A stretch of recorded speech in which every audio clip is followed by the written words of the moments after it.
So one of the last steps before we actually record and hand over your keys is to do the final walkthrough. The final walkthrough serves a couple different purposes. Number one, we want to go and we want to check to make sure any of the repairs that the seller has agreed to are done, right? So if they're gonna fix any outlets, if they're gonna fix a broken drawer, a broken toilet, whatever that may be, we come and we just make sure that everything is done as agreed upon. The other thing that we want to check on is make sure that no homeless people have moved into the home, right? Or make sure there was no damage as the seller actually moved out of the house.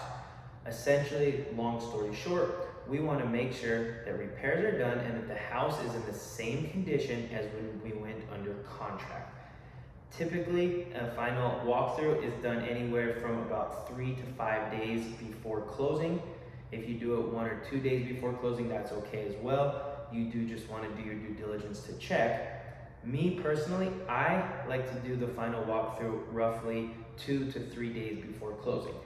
I'll always check with the listing agent to make sure that the seller is moved out, of course, but if you do it 2 to 3 days before closing, it serves as a dual purpose. Number one, it allows me the security of knowing that we're not doing this final walkthrough way ahead of closing and then some more damages could happen to the house. But on the other hand, it allows us to give the seller a day or two to fix any issues just in case there was any damage done when they are moving out of the house. So typically I'll show up to the house with the client. I'll bring a list of whatever was agreed upon. We'll check the house, we'll make sure it's in the same condition, and then at that point, we just wait until everything is funded, recorded, and then you get the keys with the peace of mind of knowing that that house was left in appropriate condition before you move in.